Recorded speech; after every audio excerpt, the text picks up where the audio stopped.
Gospel according to Mark. Glory to you, O Lord. One Sabbath, Jesus was going through the grain fields, and as they made their way, his disciples began to pluck heads of grain. The Pharisees said to him, "Look, why are you doing what is not lawful on the Sabbath?" And Jesus said to them, "Have you never read what David did when he and his companions were hungry and in need of food? David entered the house of God when Abiathar was high priest and ate the bread of the presence, which is not lawful for any but the priests to eat, and he gave it to some of his companions." Then Jesus said to them, "The Sabbath was made for humankind, and not humankind for the Sabbath. So the Son of Man is Lord, even of the Sabbath." Again, Jesus entered the synagogue, and a man was there who had a withered hand.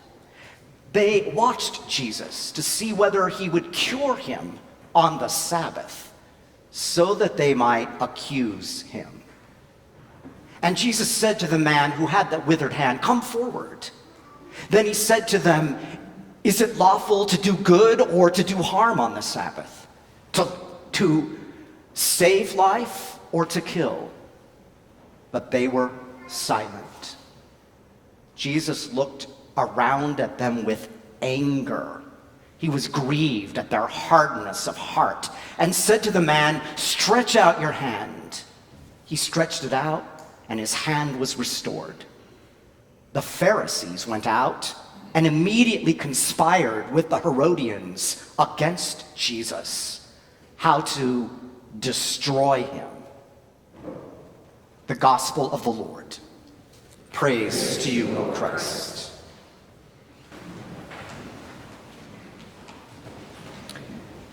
You Pharisee, I bet you'd resist being called that word. It's downright derogatory. It's as bad as being called well, I'll stop there. A Pharisee is judgmental, hypocritical, self-righteous, uber legalistic, right? It's a slippery slope, though. It's not far from labeling an entire religion as Pharisaic. So for today, no Pharisee bashing. In fact, I'd like to speak on their behalf. Pharisaism, now that's a fun word, Pharisaism, was a lay reform movement in first century Jerusalem. Sounds good to me. They were resisting the pull to be assimilated into the culture of their day and lose their religious identity. Pharisees were upstanding. Pharisees were devout. Pharisees were pillars of their community.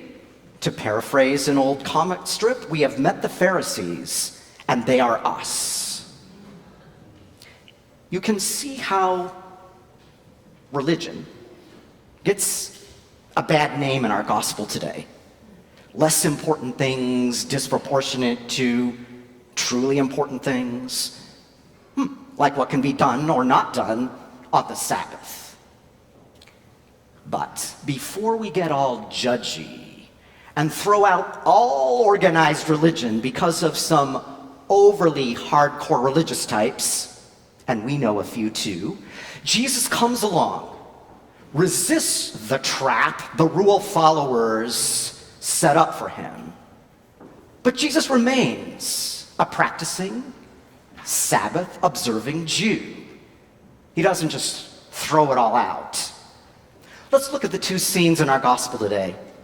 Scene one, Jesus and his people get busted for plucking grain on the Sabbath. But let's be clear, they're not stealing grain, they're plucking grain on the Sabbath. Oh no, they should have bought ahead, right? Packed snacks, packed a light picnic perhaps. But Jesus comes right back at the Pharisees, maybe with a little snark. Remember our faith hero, David, Jesus says? When he was hungry, he entered the house of God. and ate some of the holy bread that's only for the priests, and he gave it to some of his hungry companions. Now, if someone walked into our church that was hungry, we'd take them to the kitchen maybe, or to coffee hour.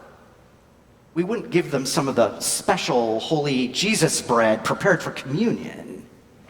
But Jesus is on a roll. The Sabbath is a good thing, he says. It was made for humankind, not as some legalistic rule to follow. The thing is, David was a fugitive. He was fleeing Saul. The holy bread-sharing priest was meeting the need of a weary traveler. Scene 2. In the synagogue, all the eyes are on Jesus. Will he heal the man with the withered hand on the Sabbath? The man isn't asking for it. Surely it can wait for tomorrow. It's not as if he needs to go to urgent care right now. I wonder, is Jesus making a point here? Does he want to get a rise out of the rule keepers? If they're going to trap him, he will trap them. Is it lawful to do good or to do harm on the Sabbath? To save life or to kill it? And it shuts them up. And then, in case you missed it, Jesus fumes, resists the taunts. He is angry. The Greek word suggests rage at the Pharisees. How stubborn, how rigid they can be, without a shade of nuance. Thank goodness that could not describe us. And then Jesus does it. He heals the man with the withered hand in plain sight on the Sabbath, and that's the beginning of the end. This guy's got to go. That's what they say to each other.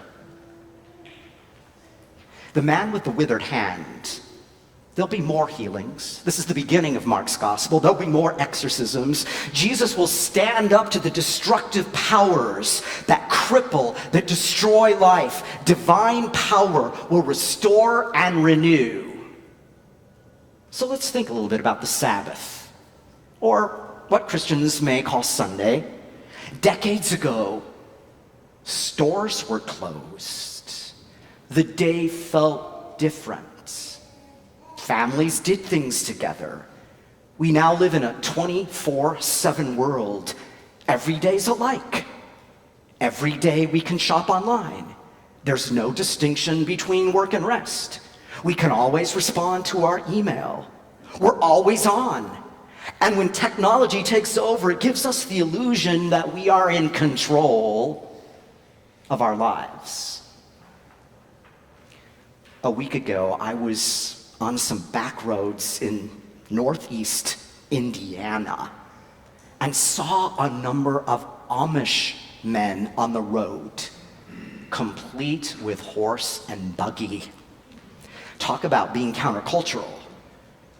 Now, we'd probably resist going that far, but little resistance may be a good thing. Good for body, good for soul. Walter Brueggemann wrote a well-known book called Sabbath as Resistance, Saying No to the Culture of Now. He's a Christian. He's calling for Sabbath, whether it's Sunday or a day off or even a couple hours. What is he challenging us to resist? Everything being urgent and everything being immediate. No time to slow down, no time to rest, because we're always achieving, always performing, always accomplishing, always possessing. We want more, eat more, drink more, spend more, and it wears us out. Abraham Joshua Heschel was one of the greatest Jewish writers of the past century. And one of his main themes was the importance of Sabbath. Heschel argues that we have lost a sense for the sacred. As we master the physical world through technology, we become desensitized to the grandeur and beauty of life, both in the natural world and in the faces in front of us. He says that in our rush to industrialize, we have become so possessed on gaining economic and political power that we've forgotten our ultimate purpose as human beings, to serve as co-creators with the divine in establishing a just and compassionate world. So, are you resisting Sunday as a day of rest, a day to worship, a different kind of day, maybe not really important at all? After all, most of us sleep well. We're rested. We live balanced lives. We have no anxiety. We don't need any rest, do we? The Sabbath is a gift for humankind. The Spirit aids us in resisting the pull of our surroundings and draws us to things that matter: a simpler life, other people, God, justice, compassion. God liberates us from the fantasy that we are defined by our work and that we are the ones in control. Why do we need Sunday as a day of rest? Why do we need Sunday as a day of grace? Why do we need Sunday as a day of worship? Why do we need Sunday as a day different from any other day? Because we forget. We forget who we are and whose we are. Are you still resisting it? Let us welcome Sunday, the Lord's Day. Time away from our busy, frantic lives. Time to be still in this sacred space for a few moments. Time to receive Christ as he comes to us in the Word and at this table. As Christ comes to heal, to liberate, to set free, to make whole. Sabbath, a day not about doing. This day is about being. Welcome, Sunday. Happy Sunday. The best day of the week. This day of rest. This day of gladness. This day when we taste paradise.